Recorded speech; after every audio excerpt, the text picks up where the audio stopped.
Each week, it's Tuesday night. Each week, it's 7 p.m. Pacific, 10 p.m. Eastern. Each week, it's Mission Log Live. And each week, we come out of hiding and welcome you aboard the USS Mission Log Live, because I thought that would be fun this week. I'm Ken Ray.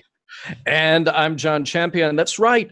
We're back again. Your Star Trek pals, here to talk to you, our Star Trek pals. Now, what we do is we talk about Star Trek, as well as the ideas and ideals raised by Star Trek. Tonight, we'll talk Trek for sure, because we have a guest, maybe.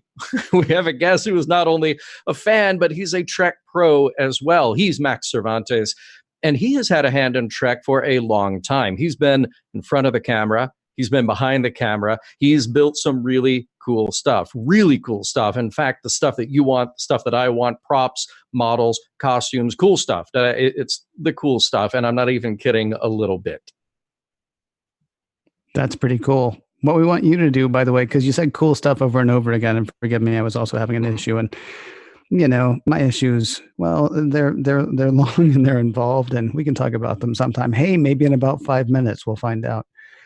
We do want you to be a part of whatever conversation we have. So please do me a favor. Click the Zoom meeting link or use the one tap from your smartphone, or you can pick up the phone and give us a call. 669-900-6833 is the phone number to call. 669-900-6833. You enter the meeting code on the screen or in the description. And then, you know, you get to talk to Earl, and then you get to talk to us, because Mission Log Live is here for you. Your questions, your comments, your Star Trek topics. You know, whatever you're into, just give us a call. You want to talk about it? Make it so. 669-900-6833, 669-900-6833, or all the other things that we've said there. If you're watching on Facebook, thank you very much for joining us. If you're watching live on YouTube, fantastic to see you. You're looking great. If you're catching the audio only live, if you're catching the audio only later, that is fantastic too. We're glad to have you no matter how you're finding this show. We do ask a couple of things, so please hit like no matter where you're finding it, and please hit share no matter where you're finding it, because we would love to have more people playing along. Yeah, excellent. And speaking of people, because there are people right now watching us people, and let's say hi to the people. So we got Dave, we got Matthew, we got Kim, we got Casey, and he says right off the bat here, each week, Cooley. You got Alan, you got Paul. He says, hello, fellow mission loggers. That would be all of us. You got Scott Palm. Might have a word or two to say about Scott in a minute. We've got Dave. We've got Barry. Barry says, my wife has more than 100 Eagle Moss ships. Somebody stop her. That would be Beth. Beth has over 100 Eagle Moss ships. That's... Are they really just hers? You think he's just trying to pass the blame here? Well, I'm wondering, because, I mean, I've met Beth. She's nice enough that she would share. But the other thing is, I really doubt that she'd be like, no, mine, get away. Yeah. No, you don't think so? I'd be a bit surprised. Okay, well, we'll find out. We'll have to ask Barry. Maybe Barry, give us a call. Let us know. We got Aaron. We got Donna. We got Dominic, who says Stovacor is listening. Wow. Okay. We got Chris. We got so many people. We got, people, just so many people. And then Scott says just 100, because I think they're up to like 150 or something at this point. Dave says, yes, it's the Eagle Moss addiction. And Barry says, yes, they're hers. She doesn't share. Wow. All right. Yeah. That's, well, it's good to have boundaries. I guess that is a good thing. Hey, we got nothing coming up to tell people about, but we do have something that just happened recently, and everybody went online and they did their whole big thing, because this past weekend was the 53rd anniversary of the first airing of The Cage, September 8th. I want to say it started on a half hour, and there was a reason I remember the half hour thing. Did you do anything to like mark the occasion, John? Did you do anything to let people know you were thinking about it? So this year I didn't. I guess part of the problem is a little bit of overload, like the social media overload. You log in, and literally like 90% of my friends have all posted the September 8th, 1966. It's the anniversary of the airing of the first episode of Star Trek. So there was so much of it. I didn't participate. I didn't feel like I participated. Now, on the 50th anniversary, because that was such a big deal, Larry Nemechek and I hosted a little get together at Lucy's El Adobe right across the street from Paramount, and so it was every hour. And then on the half hour, because it aired, of course, in different time zones and started at different times in those zones, as you mentioned, we did a little thing. Nice. Did a little celebration, did a little Facebook Live thing. A lot of people showed up. It was great. And if you ever go to Lucy's, you can actually, you'll see a big picture of Gene Roddenberry on the back of the restaurant, because he would go there, as would a lot of people from Paramount. Just, you know, need to go grab lunch, need to go grab a drink after a long shoot day. You go to Lucy's. That's what you do. So it's not like he was tagging it. No. Okay. Oh, it might have. I don't know. That'd be kind of weird. I'm sort of where you are on that. Maybe we need to do a thing. Maybe we need to start doing a thing for the 50th the anniversary. Yeah. Because that's the one that sticks in your head, the 50th, especially because for me, that was the one where I drove. I was closer to the Washington, D.C. area at the time, though nowhere near it. But Roddenberry was going to be doing a conversation with people at the Air and Space Museum at the Smithsonian. They were going to show the cage, which they did, and then Rod was going to sit up there and, you know, say stuff like he does. He had people asking him questions and things, right? And there was like a whole VIP section for all the people that Rod was bringing, right? For the tens of 20s of people that Rod was bringing, and it was me mostly. And then this couple came and sat next to me, and you know, they were nice, but I was like, why are they like right next to me? And then and who are they that they should be here? Not like they don't deserve to be there, but I'm like, I should probably know who they are. And it turns out I really should have known who they were, because I sat next to Bijo Trimble, watching the cage at the Smithsonian, right? And so then, like, I didn't even know that that's who it was, because I had never met her before. I'd never seen a picture. And then like, you know, Rod says to me like, well, and the Trimbles are here. Bijo and John are here. And he points near me. And I'm like, well, where are they? Oh, okay. And it's like, you know, right there. And then, you know, I got to spend some time chatting with them after, which was fun. So cool. We're not going to come up with anything that's going to be better than that. We can try. We might. We could get John and Bijo to come down to Lucy's. We could do that. We get it all together like that. By the way, when I mentioned that, Brian Hart and Steve Sheridan both mentioned that they were there. And of course they were. So glad to see them here chiming in about this fun thing that we did 3 years ago. So, I thought you meant at the Smithsonian, because I was like, no, they weren't. No. They're just pretending now. And by the way, Dominic is saying Stovercore is a metal band from Trekkies, and we love Mission Log. See, he said Stovercore, and I was thinking, oh, like Stovercore, like how do you know? But it's the name of the band, yeah, of course, and that is so cool. From Trekkies or Trekkies 2? Well, Trekkies 2. Yeah, because the number of bands in Trekkies 2 is pretty amazing. Yeah. Hey, while we don't have anything extra special coming up to tell people about places to go, money to spend, things like that, we do still have we have the poll question that we do this time every week. Yes, we do. So now last week it was right after Labor Day. It was the Tuesday after Labor Day. And we asked you, how did you spend your Labor Day? We gave you a choice. Were you relaxing or were you laboring? We were laboring because we were here. Maybe part of your relaxation or labor, depending on how you look at it, was watching us do our show. So 66% of you were relaxing. 34% of you were laboring. Yes. Yeah. And this week we have a trivia question as well in honor of our guest, who will be joining us in just a moment here. Communicator or communicator is the question. And the options are actually the TOS communicator, you know, the original, like you flip it open like a flip phone, like a razor, for crying out loud.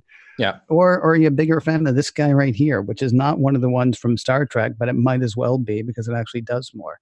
Did you like the wrist communicator from the motion picture, or are you a bigger fan of the flip phone, the rocker, the razor, if you will? Right now, the old phone is just crushing it. TOS 86%, TMP 14%. I gave my vote to TMP. I did. Did you really? Yeah. Oh, to TMP. Well, yeah, it makes more sense. We talked about this. Although, see, if it was a three-way, if it was then, or what about the brooch? See, I'm all about that. Oh, yeah, of course. That's actually really the one for me because it makes the most sense. Because this does get caught on things occasionally. This, by the way, for the people listening by audio, I keep holding up my Apple Watch. That does get caught on things from time to time. But a nice brooch. It's tasteful. It's subtle. It's functional. I say that would actually be the one for me of the three. But of the two, the TOS communicator is crushing it, which may be heartbreaking for our guests. But John, why don't we find out? I just think part of the reason this was on my mind is today was the big Apple announcement, and they have a new iPhone and a new Apple Watch, and I'm like, this is the communicator and the wrist communicator dynamic. That is what that is. And if you go up to Star Trek II: The Wrath of Khan, they have both. So I'm going to say it's a Bluetooth thing anyway. So it's sort of like, can you afford to get the Apple Watch with the cellular built in, or are you just using it as a Bluetooth relay from your phone? That might be in the 24th century, 23rd century, how that still works. Why do you suppose they dropped the wrist one? Boy, that's a good question. I guess because by that time, Next Gen had come on the air in '87, and you got the brooch, as you call it, the communicator badge. Yeah. So I don't know. Maybe it just thought that the clunky idea of a wrist communicator, it just didn't. I don't know. Maybe they just thought it didn't work for some reason. That's weird. I love it. And I love Kirk yelling into his wrist. And I love Khan yelling into his wrist. Like, I love all of this. So, well, yeah. There you go. So we actually know somebody who worked on in the periphery. I can't remember if he actually worked on the. I think you worked on the piece. Do me a favor, please do the introduction so we can ask him, because I'm feeling silly now. All right. Well, tonight I'm very happy to introduce a friend of ours, Max Cervantes. Now, Max has been a longtime contributor to Star Trek. You've seen him on screen in some small roles in Star Trek VI and in The Next Generation more than a few times. But then behind the scenes, he's got a lot of credits going back to Star Trek Generations, Deep Space Nine, Star Trek First Contact, Voyager, Enterprise. Well, I'm just saying he's got his hands all over Star Trek. And I mean that literally, because he has built so many of the props and models that you have seen on screen. So it's a pleasure to welcome our friend Max. Great to have you here. Let's see, Max, I know, is joining us by phone because we had a little bit of a tech issue. Max, welcome to the show. Hey, guys. Thank you for having me. Hey, good to hear your voice. And we'll just ask people to use the theater of the mind and picture you wearing either that radiation suit from Star Trek VI or the a gold uniform in TNG. Yes, technically in TNG, I was in the engineering department, which was especially kind of ironic and special for me because of the fact that I started off in the film industry behind the camera, building things, and Scotty was always my favorite character because he got to build all the cool stuff.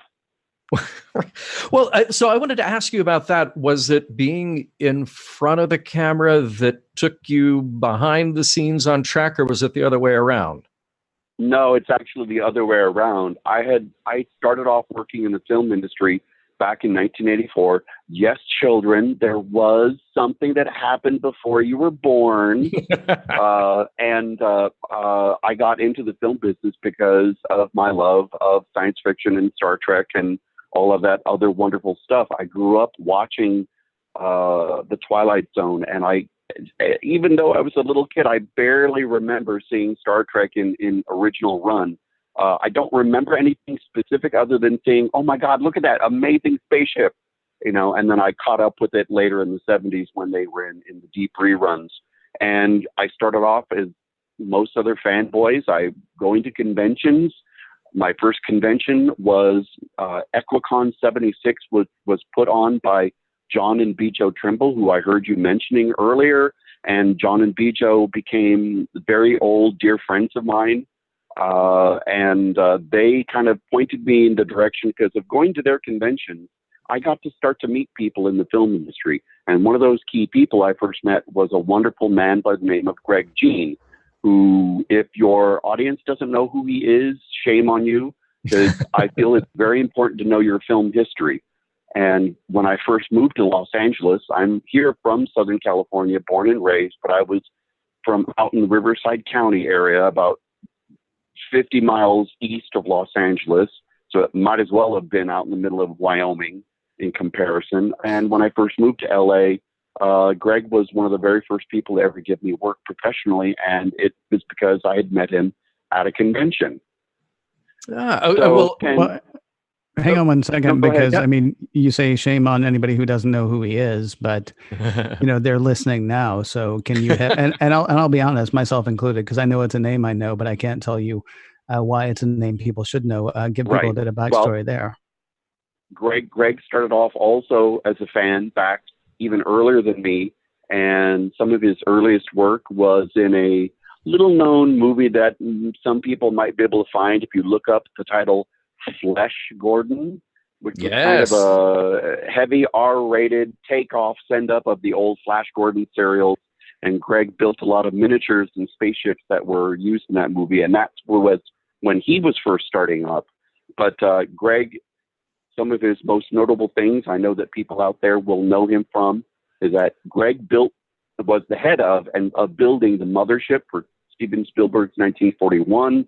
He was the head of the miniature effects unit for, Greg built the mothership for Close Encounters of the Third Kind. And that led to him then, exactly, getting my history mixed up. And then that led to Greg being the head of the miniature effects unit on Steven Spielberg's 1941. Just tons and tons of stuff. When I first started and doing little bits of work for Greg, he was doing V, the television series at the time.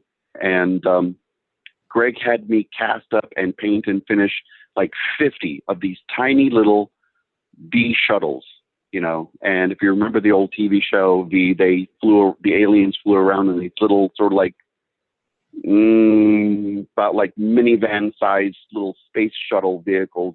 And I asked Greg, why am I making so many of these? He said, one, we have a shot where we're going to be showing the interior of the docking bay on one of the motherships, and I need to have this big massive shot filling it with all these little shuttles. And two, I know where my bread is buttered. I'm then going to give these away to the people on the production so they'll remember me and give me more work. Okay, now wait a minute. On V, though, and you're talking about making that shuttle, which was so cool looking. And as a kid watching V that first time around, there was the promise of the V shuttle playset and action figures, because there's a kid playing with it in the show. And I thought, yet one day that'll be mine, and it never came to pass, because I guess... And it never happened, I know. Yeah. It's just like the premise in Short Circuit 2, where we see, one of the inventors of Johnny Five, who's built all these miniature radio-controlled ones, because he's trying to sell them. He's trying to get some big toy company to make them and sell them. And that's kind of the part of the premise of the movie. And as a film goer, I was expecting, those are going to be out on the shelf this year for Christmas. It never happened. Same thing with V. Yeah, I guess just, a whole line of fascist invading alien lizards. Didn't think that not quite 12-year-olds really go for it, maybe. Yeah. Yeah. But so, working for Greg that little bit led on to other things. My second job in the industry, I went to go work for a wonderful guy by the name of David Stipes, who was also working on V, the TV show, but he was doing the actual filming of miniatures. And I went to go work for Dave for like 8 months. And you have to understand, this is my second job in the business. So 8 months, oh my God, that's a long time. But while I was at Dave's, I worked on V, the miniseries, V, the series, as well as I got my very first film credit working on a film called Real Genius, which was Val Kilmer's very second movie he had ever done. And there is, at the beginning of the movie, there's a Army instruction film. We're not really quite sure which branch of the military it is, and they're demonstrating this brand new space-borne shuttlecraft with this death laser on board it. And they're demonstrating how this shuttle will fly up and, get itself positioned and boom, fire a death laser from space, and we can wipe out any second country, leader we want from space. And all these military guys are laughing about it, ha ha ha, going on. And that was the beginning of the film. And at the end of the film, there's a B-1 bomber model that I built, which is also used. So basically my work is at the beginning and end of the movie. And I got my very first credit on that film. And things just kind of went from there. But what helped me get my job there at Dave Stipes is that this was back in the age where we had phone books and there were no cell phones, and you cold called people looking for work on a landline. And I found their name in the phone book, and I just cold called them, and I made an appointment. And a couple of days later, I went out there and I took a few of my little things I had built for myself as a fan. And one of them I took for myself to show was a little hand phaser that I had built from Classic Trek. And Dave liked it because you could, turn the dial and the aspirator pile lifted and it lit up and all this other cool stuff. And he really liked that. So like I said, I worked for him for like 8 months, and then just things kept going on from there. I worked for another really nice guy named Bob Short. Bob had done the mermaid tail for the Disney film Splash. He had also done the cocoons, the underwater cocoons for the film Cocoon. And that was because Bob was an avid scuba diver. And so he already had his license, and he was already very adept at being in the ocean and all this other stuff. And Bob was also another big fan. He was a huge fan of like Man from U.N.C.L.E. and The Outer Limits and The Twilight Zone. And so he also respected, my talents, as well as the fact that I was a big fan like him. So we spoke that same sort of language. And while I worked for Bob Short, I had worked on Masters of the Universe, the feature film with Dolph Lundgren, directed by Gary Goddard, Captain Power, created by Gary Goddard with Mattel Toys as the first interactive toy line. In the show, one of the premises is that the bad guys had these flashing things in their chest, and the kids at home could point their toys and their guns at the screen and like target practice, pick them off, and the gun would register a hit or the toy would register a hit. And it was the first TV program that ever used rudimentary CGI, because all of the bad guys were all robots. And this was a time when, there were a lot of parent groups against violence on TV. So, well, you can't complain about this, especially in kids programs, because they're shooting at robots. The bad guys are these robots, and they're not human, so it's okay to perpetuate violence against machines. I remember that show. Guys. I remember that show very well, and had a couple of the toys, but never really got it to work right. I'm just going to chalk that up to user error, not a problem with I being the fanboy that I was and working on the show when the toys came out, I went and bought them myself, and I bought the tapes when they came out, and I did discover that they worked best if the lighting in the room was not real bright, because then the image from the screen seemed to work better. Anyways, but I worked on Beetlejuice while I was there.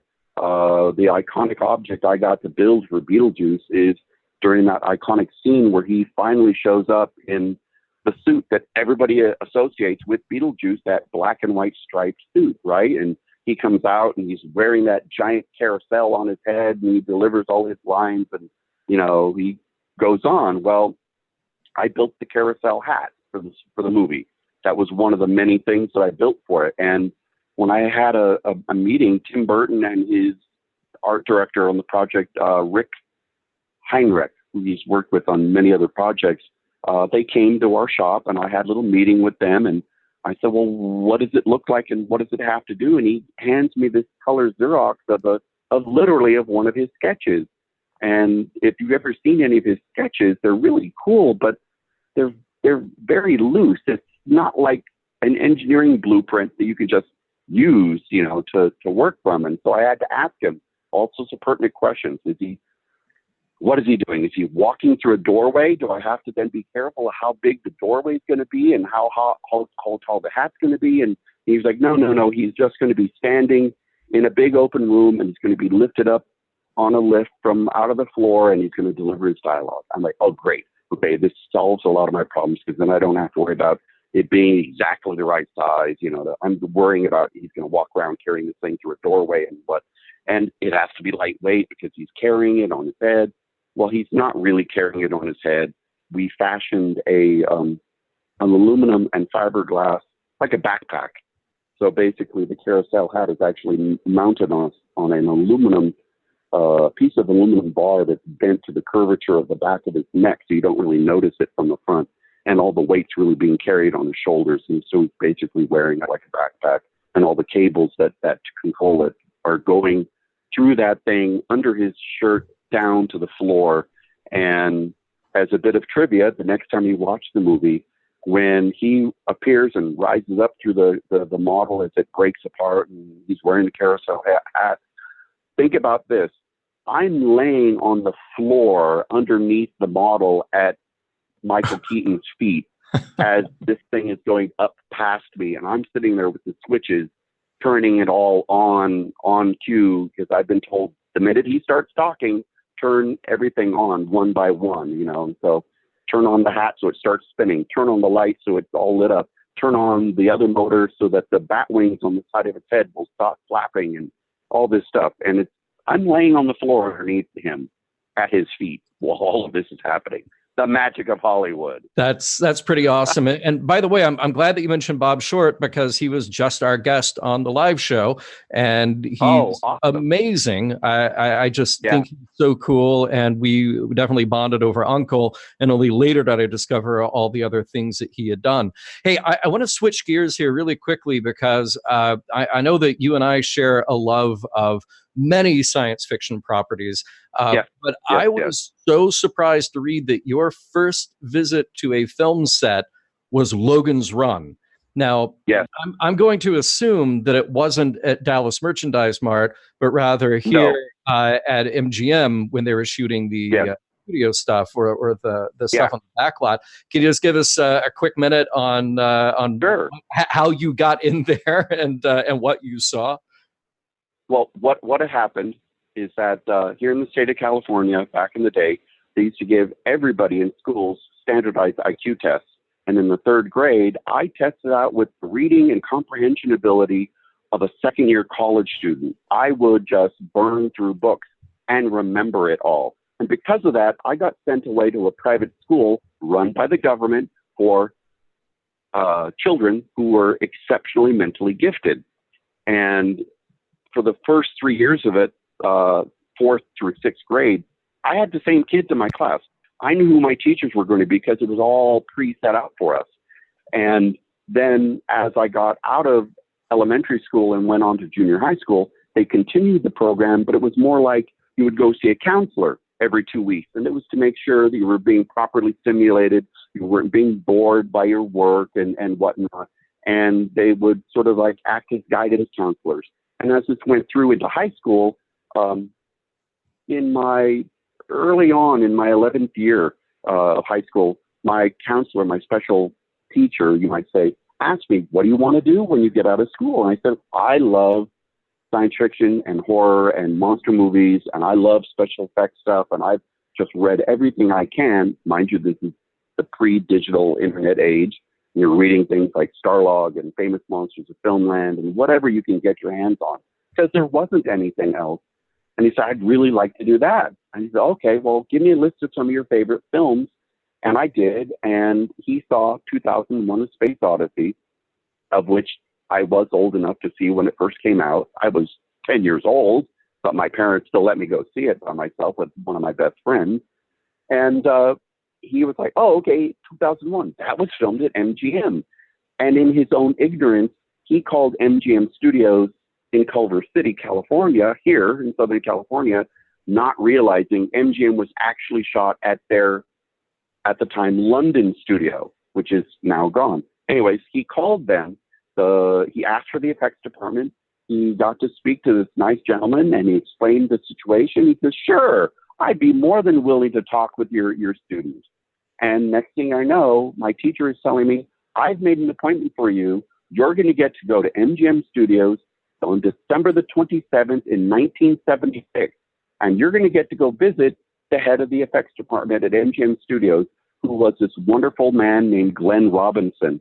So here I am at the gate at 7 a.m, and this big, jolly fellow, this, to me, giant of a fellow comes out and shakes my hand, and me and two of my best friends go on into the studio, and he spends the whole rest of the day with us.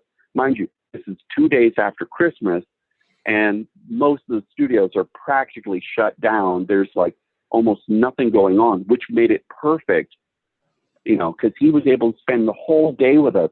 He gave us a guided tour around saying, oh, this is soundstage so-and-so. They shot Wizard of Oz here. Oh, and see this soundstage over here? They used to shoot all the old Esther Williams films here. They built a special pool here indoors in a soundstage so they could do all of her pool filming stuff under controlled conditions, no matter what time of day, night, or weather and everything, blah, blah, blah. And that's how I got to go visit the sets for Logan's Run. Logan's Run had come out that summer, and I had already seen Logan's Run like 13 times in the theater. So I was already hooked. And the day that he took me and my two friends, I got to walk through Logan's apartment, the remnants of the ice cave. I got to see the miniature city being disassembled. And believe me, that city miniature was not miniature. It sat on a tabletop that was 80 foot square. Wow. The Sandman Control Tower building, I got to walk up next to it because it had already been taken off the base. They were going to disassemble it and keep it for storage just to make sure. But the Sandman Control Tower building was like 6 feet tall.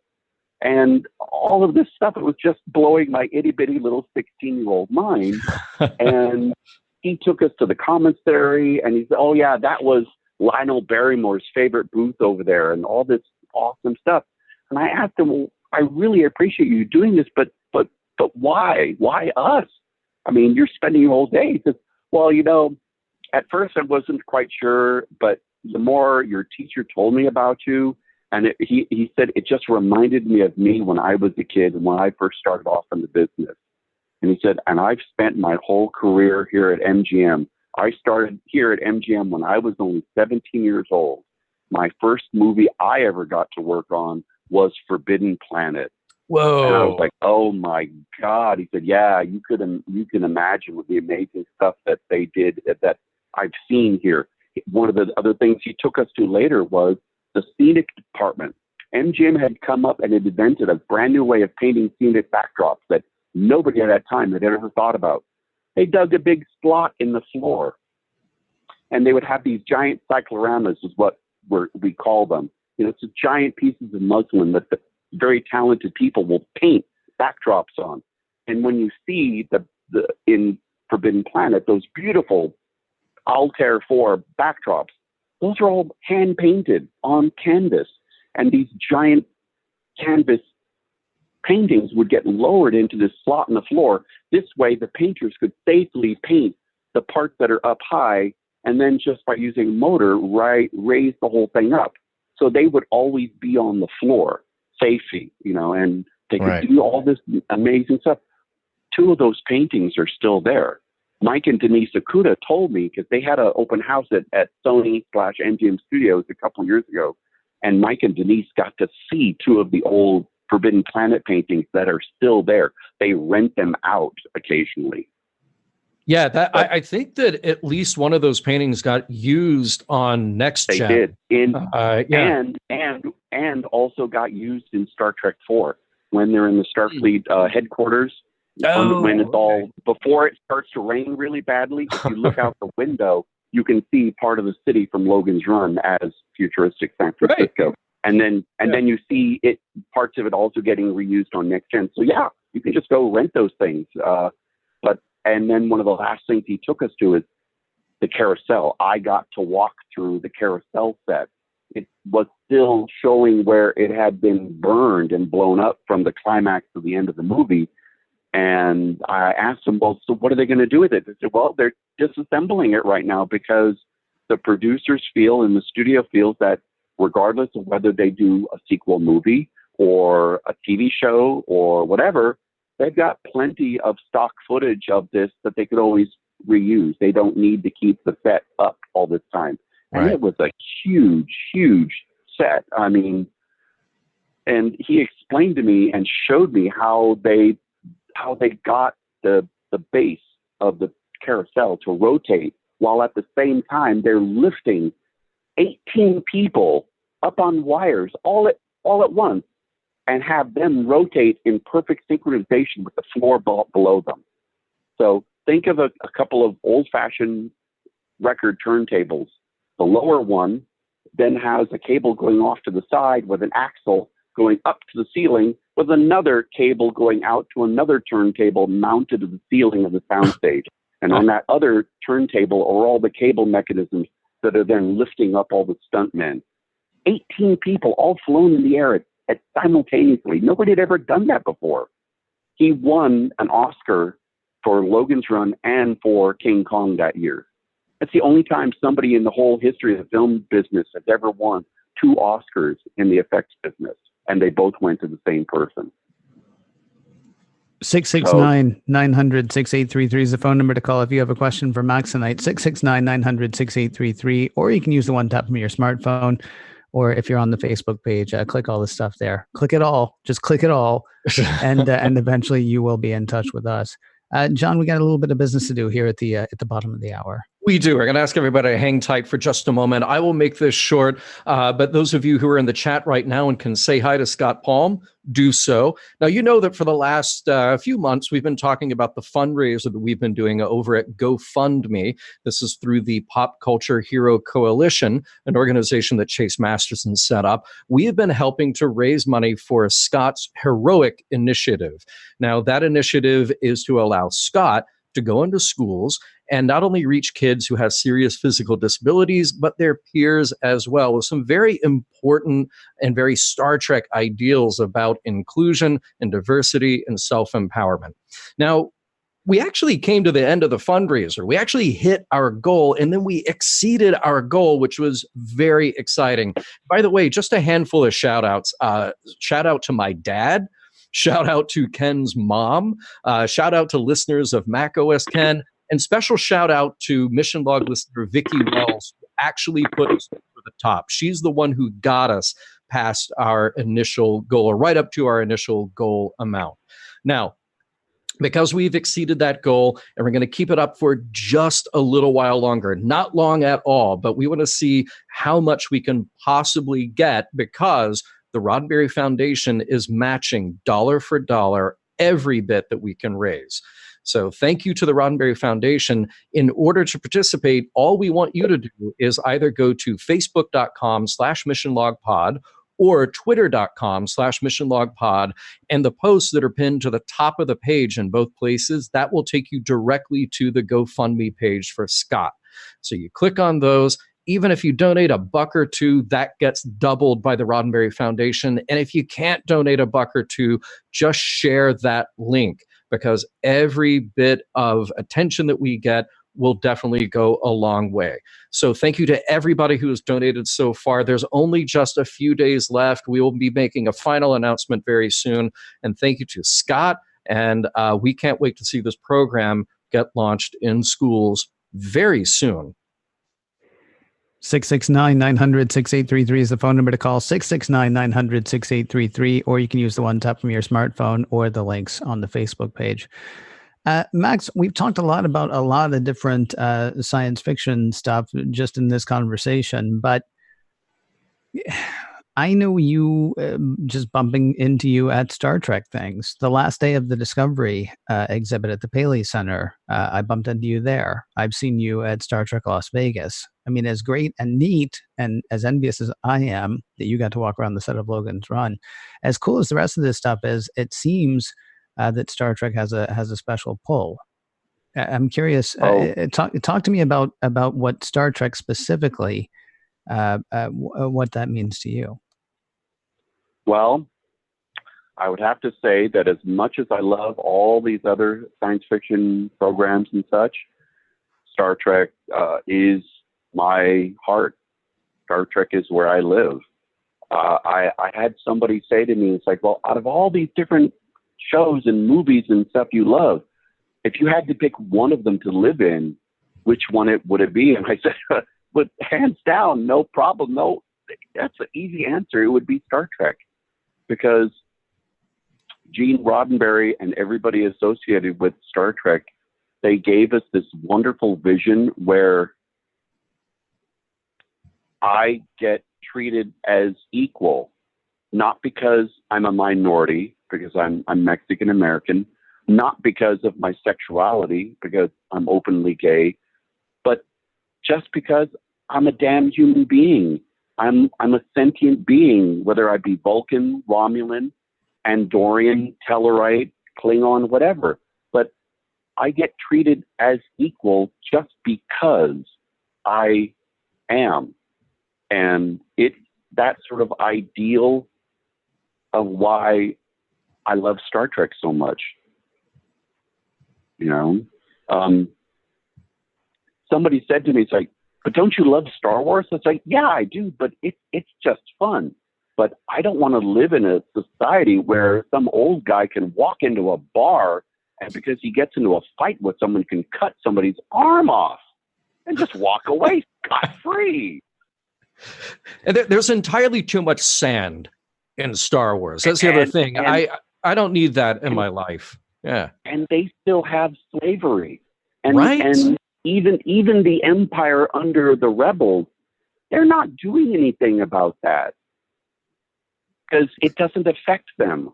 All the 1%ers who live on Coruscant, well, you know, these backwater worlds like Tatooine, they might be part of the galactic whatever, but, you know, we got it great here, so why bother? Why bother with the fact that some little 8-year-old boy is being kept as a slave? You know, and so it's like, no, I don't want to live in that sort of society. I mean, the Federation, for all of everything, it has its problems, but you know what? They would never allow slavery, and they would never allow a planet that practiced slavery to be joined with them. You know, and for that reason, I wouldn't want to be anywhere except for in Star Trek.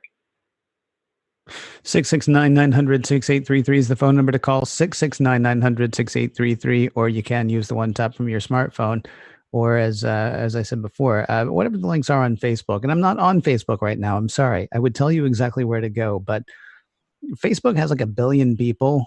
They make it so you can use it. So I mean, you know, you should be able to find your way there.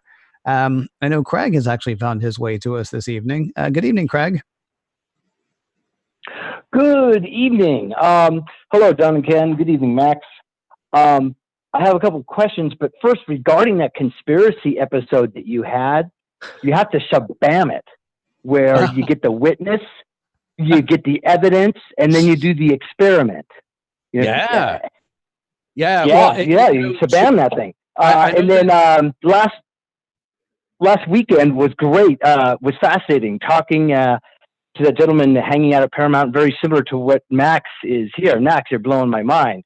Although I had I was able to be on the TNG set the first 3 seasons, and I just ruined Star Trek for me, knowing what it looked like behind the scenes. So I kind of that was my thing on that.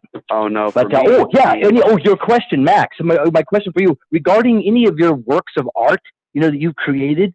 Do you have a unique inspiration that sparked one of your creations? I hate to disappoint you, but no, because see, when you do work for someone else, you're doing what they want. Your job is to bring their design to fruition. Every once in a while, you were explaining that. I get to put a little something in it, but for the most part, no. My job as a prop maker and model maker is to bring somebody else's idea to fruition. It's not my job to throw out ideas. That is the job of very talented people like my friends John Eves and Rick Sternbach and Mike and Denise Okuda and Doug Drexler and Darren Dockerman. Those sorts of designer and artist types, it's their job. Even they, you can ask them many times, they might have a certain idea for what they want something to be like, and it many times gets shot down because your job is to give the producer and director choices, and they'll go, okay, I like the part of this one, and I like the part of that one, and we're going to put those together, but we're going to change the overall color scheme of it. And then after that gets decided by that phase of the design process, then it gets given to me, and then I get told, here are the drawings, go run with it. You have a week now to build that, if you're lucky. Did I celebrate your abilities and your talent? Then it comes down to that. Thank you very much. I really appreciate that, because unfortunately, for all the years that I worked on Star Trek as a prop maker and a model maker, we were never allowed to have our names in the credits because of union rules, because our shop was a non-union shop. But funny enough, Paramount always came to us because we charged less than their own union shops on the lot, and we could get it done quicker. And because we were fans, we also would make sure it'd be extra good, Yeah. Oh, yeah. Because the heart, the love is there, so that goes right along with it. That's kind of a success in life, I think, is finding something you love to do, and on top of that, getting paid for it. So yeah, it kind of equals it all out. Definitely. But working on Trek and getting to visit sets while I was working on it, if anything, that just enhanced it, because I already knew about how film worked. I had already been working in the business for more than 10 years at this point before I worked on Trek. So I knew how the sausage was made, as we like to say.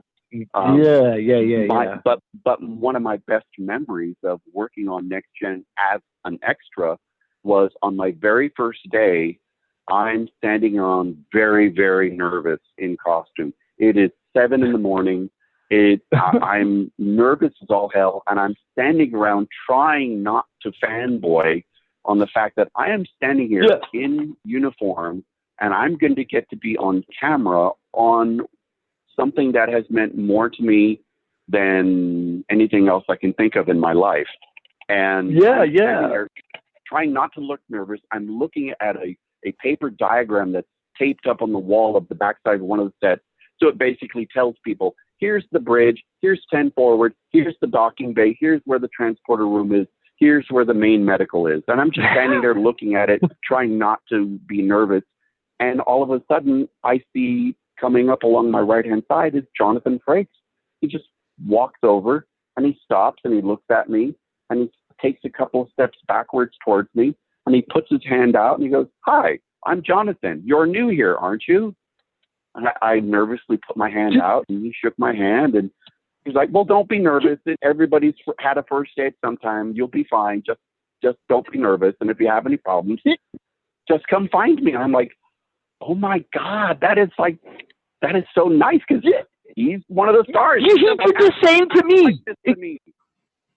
Yeah, he was nice to me too. And then he gave me this weird, like real weird face, thwarted face look, and then walked away. I didn't know what to say. Oh yeah, he was good.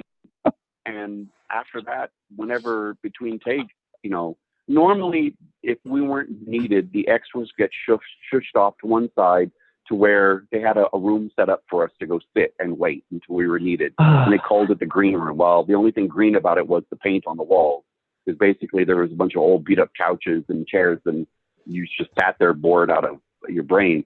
I worked for Richard Arnold. So I'd only be on set for a few times. Sorry for interrupting.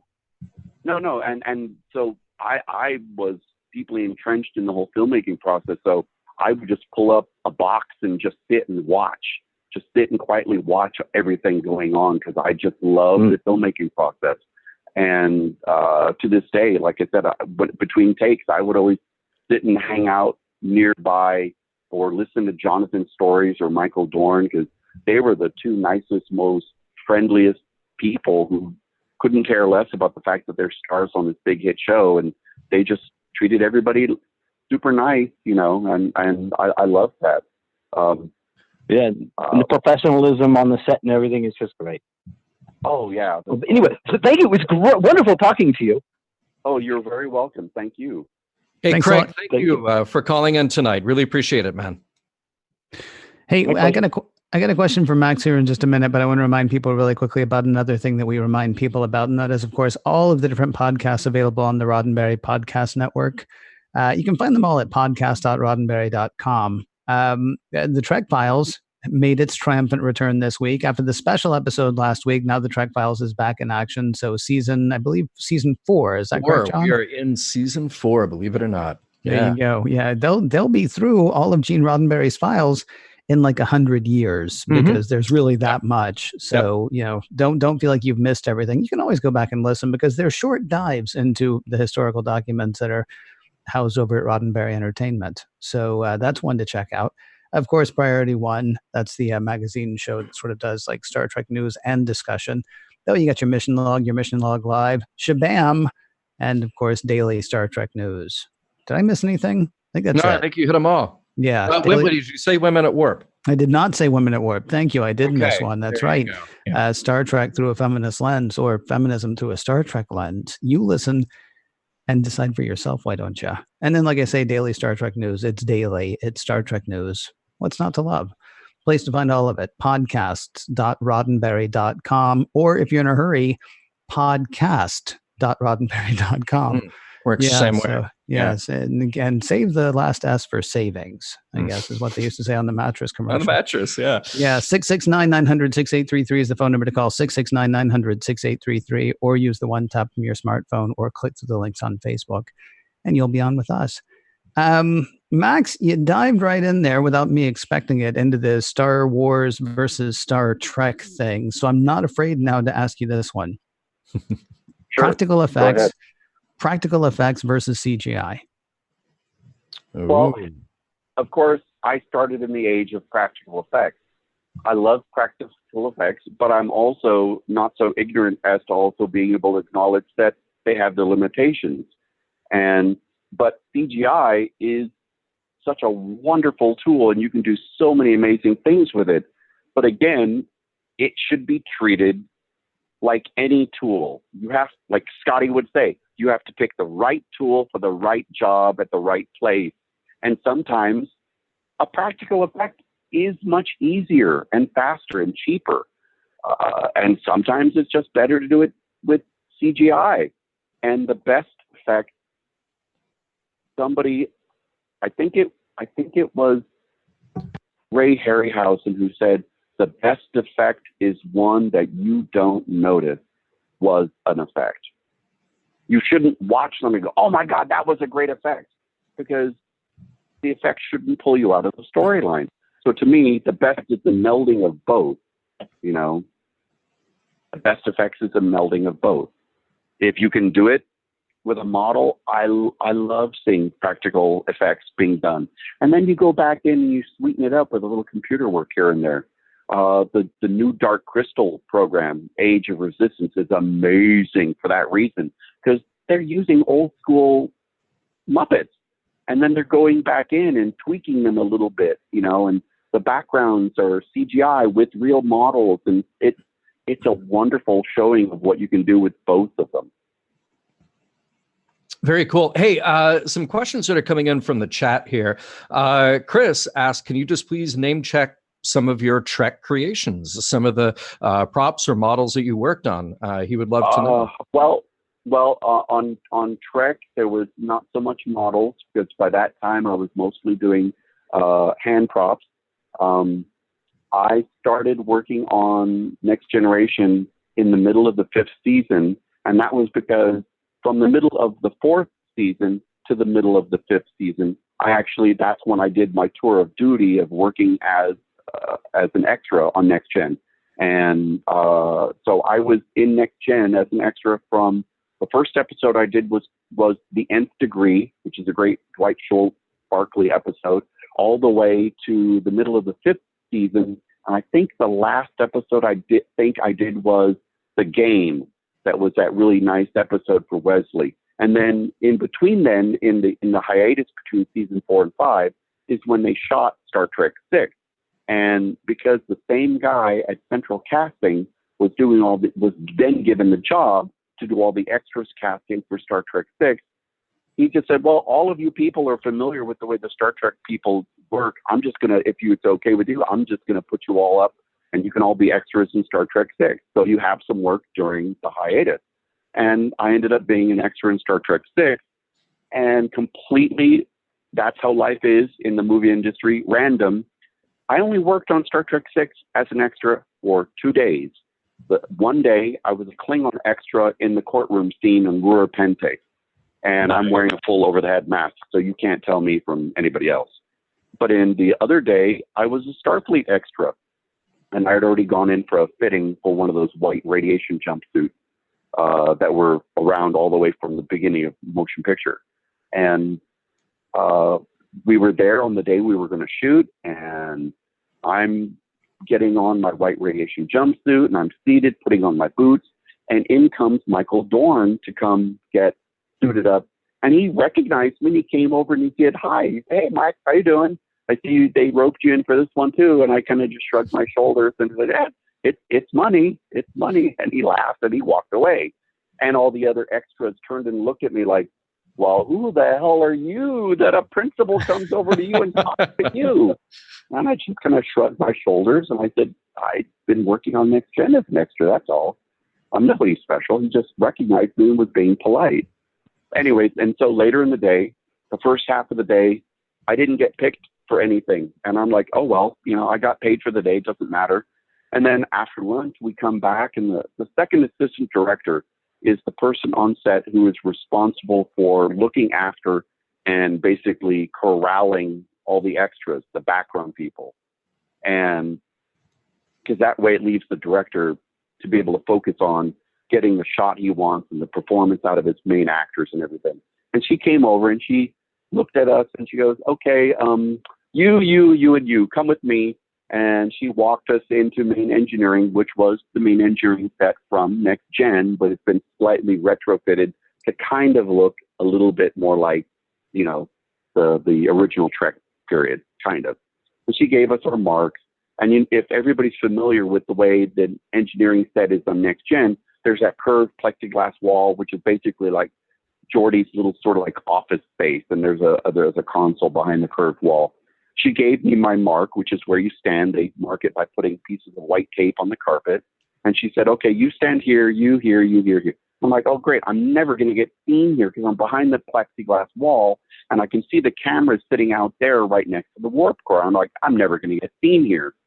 Well, as we get ready to rehearse the shot, they moved the camera from where it had been to right in front of me, literally like 2 feet in front of me.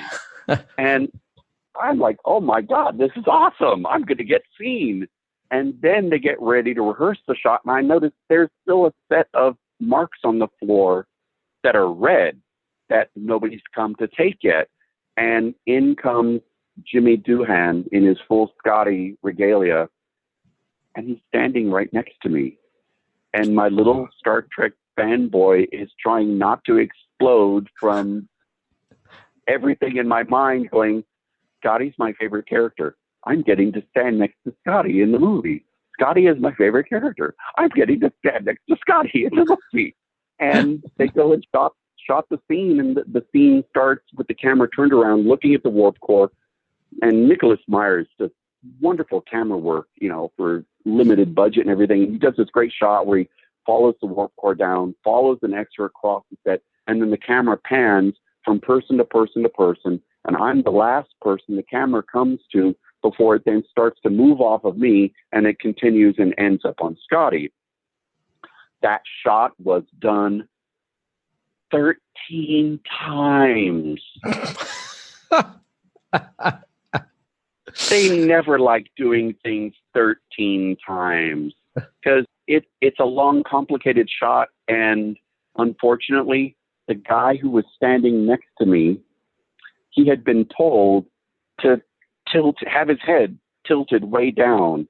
And as the camera would come in front of him, he was told to tilt his head up to look up skyward.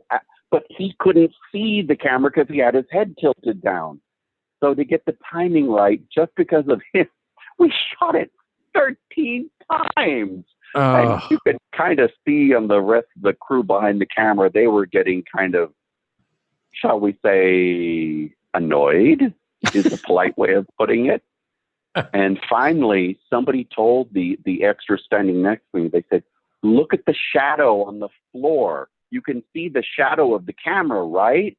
And he's like, "Yeah." I said, "When you can tell the camera's pointing at you, look up." And so they had to literally tell him, something like that. Luckily, I was in the opposite direction. I was already looking up, and they just wanted me to look around. So I kind of start with my head level, and I kind of look up generally, and I look back and forth. It's during that scene when the Enterprise orbiting, oh gosh, I've forgotten the name of the planet, and every single fanboy out there is going to smack me for it. And if they've gone to the Kittimer conference, they're orbiting Kittimer, they're being tracked by the bird of prey under the command of General Chang that can fire while still cloaked. And so they're doing the whole submarine movie bit while we're being chased and being shot at, And so that's why. And we're all sweating. That was a whole nother level of discomfort to that shot, not mentioned Zafui 13 times. The makeup people, to make us look extra intense, sprayed us with a material called glycerin. Glycerin is like sugar water, but thickened to almost like a honey consistency. They'll spray it on people to make them look sweaty because it does not evaporate under the hot stage light. So it's great for that purpose. What's not great about it is it also will make your skin itch after a while. And we were told, if you kind of get the urge to itch, don't. But just put your finger on the area where it itches and just gently press, and that will get rid of it. And amazingly, it worked. So there you go. Max, yeah. You have amazing stories. I'm so sorry that we're up against the clock and we're at the end of the show, but I can sum it up here, though. Chris Riker, one of our viewers, a little bit earlier in the chat room, he just said, "Where's the envy emoji?" And that's how we all feel about these fantastic behind-the-scenes stories. Thank you so much for joining. Thank you so much for having me. But quickly answer somebody's question about the props. I sculpted the new comm badge that they started using for Deep Space Nine and Voyager. It's the gold bar with a slot through it. I sculpted the newer one of that. I helped make the new phaser rifles for First Contact. But really, they're from the middle of middle of season 5 of Next Gen all the way to the beginning of Enterprise. There's a lot of stuff that I and all of my very talented coworkers built. So to just name a few, it's like that would be a whole show unto itself. Yeah, indeed. I have to thank you guys so much because I didn't even get around to my Whoopi Goldberg story on the set of Next Gen. So I'm just going to tease y'all with that, and that means you have to have me back to hear. Well, we will, and there are already people asking us to have you in our VR experience. You did a voiceover for us in there. We'll have to have you as a special guest there sometime. And wonderful! I would love to. So, and John, just to let you know that I share your love of Star Trek the Motion Picture. Yes. I am wearing my Star Trek the Motion Picture T-shirt right now, and I've already bought my ticket to go see the movie. I'm going to go see it 3 times over the weekend. Nice. All right. Well, I might see you there then. All right, man. Cool. Thank you so much, Max. Till next time. Thank you so much, John, and thank you so much, Ken, for having me. I really appreciate this. It's a lot of fun. Thanks a lot, Max. Hey, I want to remind everybody, Mission Log Live is produced by Roddenberry Entertainment. Executive producer, Rod Roddenberry. Technical production on Mission Log Live by Earl Green. Be sure to visit podcast.roddenberry.com for the latest from the Roddenberry Podcast Network. If you'd like to support Mission Log directly, that'd be fantastic. Patreon.com/Mission Log is the place to do that. Thanks to everybody who joined us live or later, and we will talk to you next week.